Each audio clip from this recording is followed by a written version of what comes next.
Hi, my name is Raven and I'm from Texas. Please like and subscribe. When I was born, my parents were delighted with my lovely black hair. She's our little raven-haired beauty. That's what we should call her, Raven. My twin sister Megan was born minutes later with blonde hair just like Dad's. No one ever believed we were twins because we did not look alike. In fact, we were complete opposites in every way. We had a farm and I loved our simple life and I never complained a day. But Megan constantly threw tantrums when she didn't get what she wanted, which was often. Once when I was 7, Mom got me a new pair of sneakers when she saw how worn out my old ones were. But when Megan saw them, she went bananas. I want a pair of sneakers right now. The ones I'm wearing are ugly and useless. I told you I needed new shoes every 3 weeks. Do you understand that? You're such a brat, Megan. You have so many pairs already. You're such a brat. Me. I'm not talking to you. Mom, I need an answer. We just bought you a new pair last month. I knew it. You love her more than me. She threw such a fit that Mom got her an expensive pair of shoes just to shut her up. Life at the farm was amazing, but we were always short of money. To help, Mom picked up a job as a seamstress in the city, and she was really good. Watching her work was magic to my eyes, and she agreed to train me too. I would finally be able to pitch in and help them get some extra money. By the time I was 16, I was so good at stitching that my parents got me my own sewing machine. Megan was so jealous. You won't get me the Gucci dress I wanted while you spoil her with expensive gifts? This is so unfair. Unlike you, I help Mom and Dad pay the bills, so either work or stop complaining. I hate my life. I deserve pretty things. One day, when I'm rich and famous, I will never come back. Seeing Mom's sad face, I felt awful. I had to do something that would make them both happy. I stayed up for 2 nights and made Megan an exact replica of the dress she wanted. It was perfect. When Megan saw it, she had no clue it was a fake. Oh, Mom, I love you. A week later, Dad announced that we were shifting to Houston. We had to sell the farm because of money issues and join his brother's business instead. I loved my life here and I hated the idea of moving, but Megan couldn't get out of there fast enough. Dad's brother was a rich businessman who lived in a huge house with his daughter Sasha. We met her on the first day at school and she seemed to be insanely popular. But to my surprise, everyone kept looking at me on my first day. I didn't know why, until several people came up to me and told me how pretty I was and how much they loved my black hair.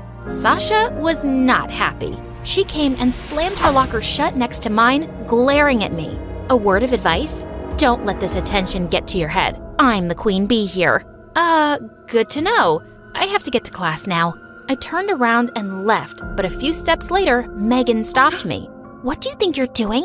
I know you think you're special, but don't get on Sasha's bad side. She's my ticket to popularity. Whatever, Meg. You do you, and I'll do me. That first month of school, Megan became a bigger pain in the butt because of Sasha. Megan copied everything Sasha did and blew up at our parents when they told her they couldn't afford her long list of demands. But things took a wild turn when a new boy, Dan, joined our class. All the girls were obsessed with him, including Megan. Apparently, he was a childhood friend of Sasha's, so Megan begged her to hook them up. Sasha obviously took advantage of the situation. She had Megan acting like her minion and doing stupid errands for her. One day, I saw Megan running around the cafeteria getting lunch for Sasha, and I just had to stop it. Megan, slow down! Wait! Ah! I suddenly tripped, and the entire tray flew and landed on Megan's head. She was covered in spaghetti. What is wrong with you, Raven? You did this on purpose! No need to scream like a farm girl, Megan. We have sensitive ears. Forget about it. And get yourself cleaned up. Dan will never take a chicken-smelling idiot on a date. Megan stomped off in embarrassment and I turned to Sasha. What is your deal? Stop treating her like she's your servant. She might not see through you, but I do. Really? Well, too bad I don't care about either of you. Tell Megan she can kiss Dan goodbye. What a witch! Later that day, I told Megan what Sasha had said, but she didn't believe me. Interesting, because Sasha just texted me that Dan wants to ask me out at lunch tomorrow. Go away, liar, and let me get my beauty sleep. The next morning, Megan took an hour to get ready, and she even bragged to everyone at lunch about it. But when the time came, Dan walked right past Megan and came straight to me. Hey, Raven. I'm sure you already know why I'm here. No, I don't. Oh, I thought Sasha would have mentioned it. I told her I wanted to ask out her cousin. Any chance you're free tomorrow? Oh, no. I told Dan I was busy, but he looked so disappointed that I agreed to do a small meetup at the library later. And when I got home, Megan was furious. I'm done living under your shadow when I'm clearly better than you. Dan was supposed to ask me out, not you. I had no control over that, and maybe if you were nicer, people might like you more. Oh, please. You just get handed everything while I have to work so hard to get people to notice me. Then stop pretending and just be yourself for once. I happen to like that person when she's not a crazy, spoiled witch. Megan gasped and ran to her room sobbing. I felt so bad for what I said, but I couldn't take this anymore. I met Dan the next day at the library and learned that we had one thing in common: our love of fashion. His mom owned a huge fashion house, and he knew everything there was to know about clothes. We decided to be friends, and I invited him to our birthday party. Maybe if he got to know Megan, he'd see how great she was. It was supposed to be a small party, but that evening, the doorbell just kept ringing. Soon, over 100 people were crammed into our small apartment, and I overheard some girls saying that Megan had invited the entire school. She wore the dress I'd made for her and bragged to everyone about how expensive it was. But she had no idea that it was a fake. OMG. Do you expect me to believe that this is genuine Gucci? Please. I turned around to see Sasha laughing at Megan. Of course it is. My mom bought it for me herself. Oh, sweetheart. I can smell a fake Gucci from a mile away. And this one stinks. Sasha went on blabbering about the materials, tags, everything. Suddenly, something came over Megan and she screamed. She grabbed the cake and shoved it right into Sasha's face. I am so sick of everyone thinking they're better than me. Sasha stood stunned for a moment, and then she attacked Megan. They screamed and wrestled like crazy while everyone stared in shock. I had to think quickly, so I grabbed the fire extinguisher and sprayed them until they stopped. Enough! This is not over. I hate you, Sasha, and I will never forgive you, Raven. Megan stormed off, and I couldn't believe my eyes. This was a whole new level of crazy. But the next morning, I forgot all of Megan's drama when I went downstairs and found out Dad was feeling really unwell. The next thing we knew, we were in the hospital with doctors telling us that he had a heart condition. He was out of danger, but he still needed care for the next few weeks. I helped Mom do house chores and take care of Dad, while Megan never even moved a finger, like always. Later that week, I was just getting back home after some errands when I saw Megan with Sasha coming out of a super expensive store and carrying shopping bags. And they seemed as close as ever, like the fight never happened.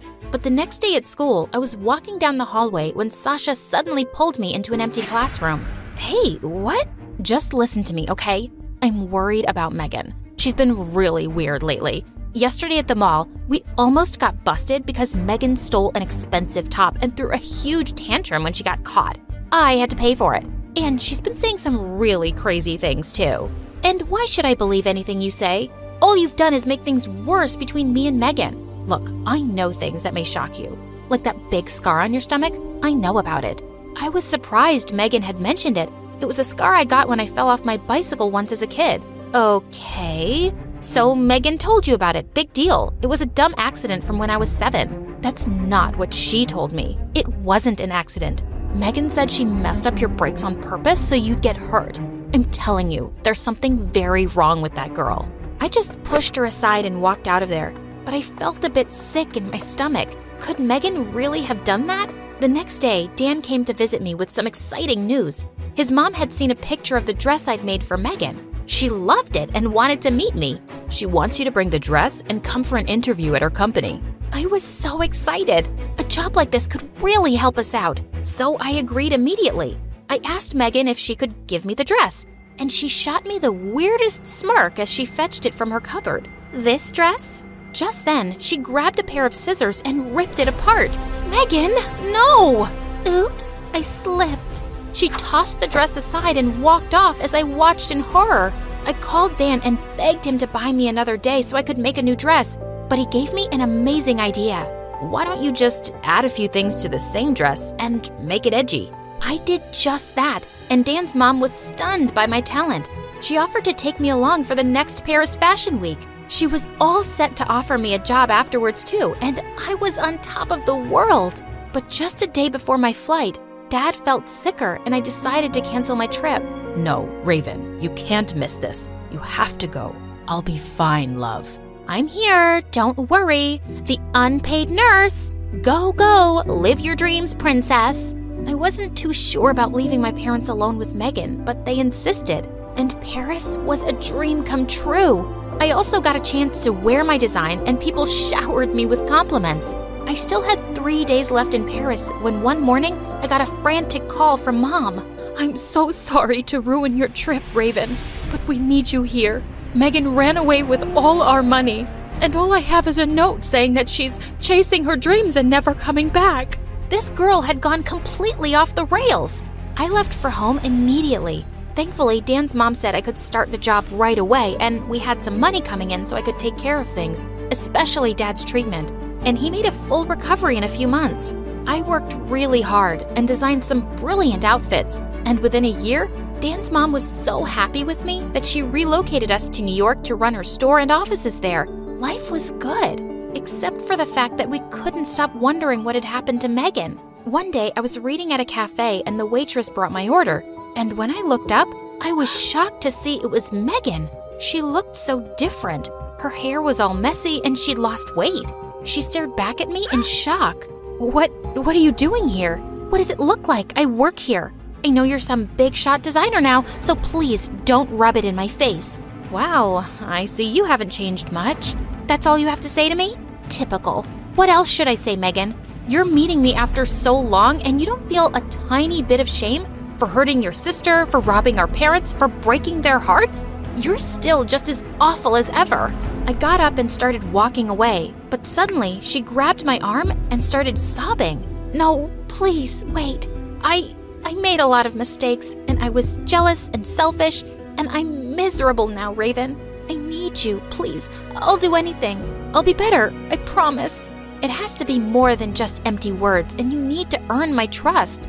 I'll offer you a job on 2 conditions.